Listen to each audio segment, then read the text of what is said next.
شرف الانبیاء والمرسلین نبینا محمد وعلى آلہ وصحبہ اجمعین اما بعد عن ابی ہریرہ رضی اللہ عنہ ان النبی صلی اللہ علیہ وسلم قال ما من يوم يصبح العباد فيه إلا وملكان ينزلان يقول أحدهما اللهم أعطي منفقا خلفا ويقول الآخر اللهم أعطي ممسكا تلفا متفق علیہ۔ معزز سامعین کرام اور عزیز طلباء، آج درس حدیث کا موضوع ہے صدقہ و خیرات کی مشروعیت، اہمیت اور فضیلت۔ رب کائنات نے ہمیں قرآن کریم میں اپنی راہ میں خرچ کرنے کا حکم دیا ہے، ترغیب دلائی ہے، اس کے اجر و ثواب اور فوائد و ثمرات کو بھی بیان کیا ہے۔ چنانچہ سورہ سبا میں اللہ رب العالمین ارشاد فرماتے ہیں وما انفقتم من شیء فهو یخلفہ وهو خیر الرازقین، اور تم جو کچھ خرچ کرتے ہو وہ اس کی جگہ تمہیں اور دے دیتا ہے، اور وہی سب سے بہتر رزق دینے والا ہے۔ لہٰذا ہم میں سے کسی شخص کو اللہ کی راہ میں خرچ کرتے ہوئے یہ نہیں سوچنا چاہیے کہ میں خرچ کروں گا تو میرا مال کم پڑ جائے گا، میرا بیلنس کم ہو جائے گا، بلکہ اسے اللہ کے اس فرمان پر عمل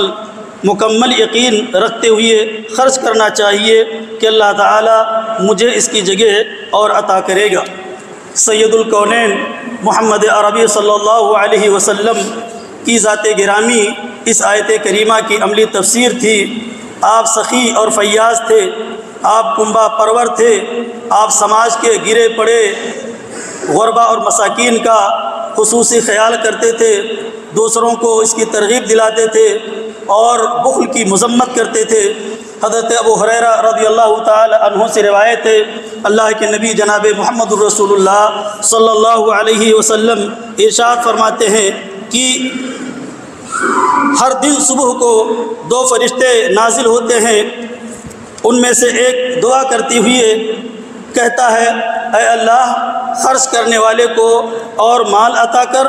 اور دوسرا کہتا ہے کہ اے اللہ خرچ نہ کرنے والے کا مال تباہ و برباد کر دے۔ اسی طرح حضرت عبداللہ بن عمر رضی اللہ تعالیٰ عنہ بیان کرتے ہیں اللہ کے رسول صلی اللہ علیہ وسلم نے ارشاد فرمایا لا حسد الا فی اثنتین رجل آتاہ اللہ القرآن فهو يقوم به آناء الليل والنهار ورجل آتاہ اللہ مالا فهو ينفقه آناء الليل وآناء النهار۔ کہ دو آدمیوں کا عمل قابل رشک ہے۔ حسد اسلام میں حرام ہے، اور حسد کا مطلب یہ ہے کہ کسی کی نعمت کے زوال کی تمنا کرنا کہ اللہ رب العالمین اس کی دولت کو ضائع کر دے اور ہمیں دے دے، اے اللہ فلاں آدمی کے علم کو ختم کر دے اور مجھے دے دے، یہ حسد ہے اور یہ ناجائز اور حرام ہے۔ اس کے بالمقابل رشک کرنا، غبطہ کرنا کہ اے اللہ مجھے فلاں آدمی کی طرح تو مال دے دے تو میں بھی اسی طرح تیرے راہ میں خرچ کروں گا، اے اللہ مجھے علم دے دے تو میں تیرے دین کی نشر و اشاعت کروں گا، ایسے دعا کرنا اور ایسا آرزو اور ایسی تمنا کرنا جائز ہے۔ تو اس حدیث کے اندر اللہ کے نبی صلی اللہ علیہ وسلم نے فرمایا کہ دو آدمیوں کا عمل قابل رشک ہے، ایک وہ شخص جسے اللہ تعالیٰ قرآن دے اور وہ اسے دن رات پڑھتا رہے، یعنی اللہ تعالیٰ جس کو عالم قرآن بنا دے، حافظ قرآن بنا دے، یہ بڑے شرف کی بات ہے۔ لیکن میرے عزیز بچوں، قرآن حفظ کر لینا یہ کمال کی بات نہیں ہے، بلکہ قرآن کی تلاوت کرنا،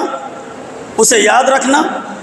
اور اس کے تقاضوں کے مطابق عمل کرنا یہ کمال کی بات ہے۔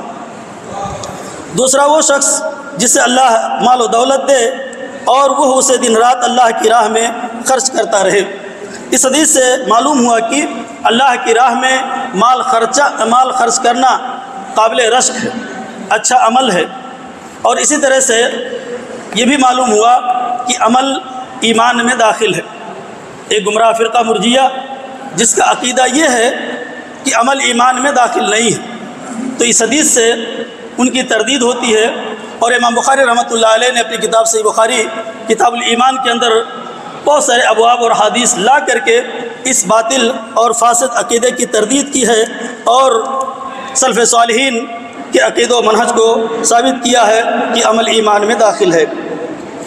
حضرت ابو ہریرہ رضی اللہ تعالیٰ عنہ بیان کرتے ہیں کہ رسول اللہ صلی اللہ علیہ وسلم نے ارشاد فرمایا، قال اللہ عز وجل یا ابن آدم انفق علیک، اے آدم کے بیٹے، اے حضرت انسان، تم خرچ کرتے رہو، میں تم پر خرچ کرتا رہوں گا۔ اللہ کی راہ میں خرچ کرنا ایک ایسی تجارت ہے جس میں کبھی خسارہ نہیں ہوتا ہے، منافع ہی منافع حاصل ہوتے ہیں، یعنی موجودہ مال میں برکت آتی ہے اور مزید رزق کے دروازے کھلتے ہیں۔ اللہ رب العالمین سود کو مٹاتا ہے اور صدقات کو بڑھاتا ہے۔ اس کی پرورش کیسے کرتا ہے، اس کی وضاحت ہمیں رسول اکرم جناب محمد الرسول اللہ صلی اللہ علیہ وسلم کے ارشاد سے ملتی ہے،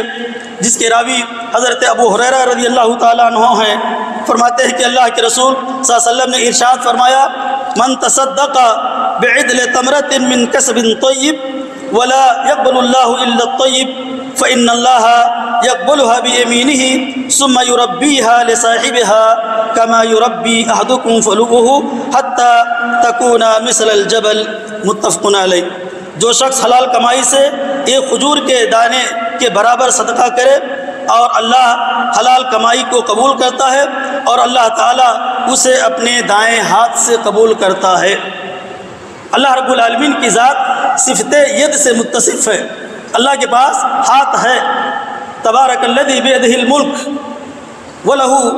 ویداہ مبسوطتان، اور اسی طرح اس حدیث کے اندر بھی بیان کیا گیا کہ اللہ رب العالمین کے پاس ہاتھ ہے۔ تو اللہ رب العالمین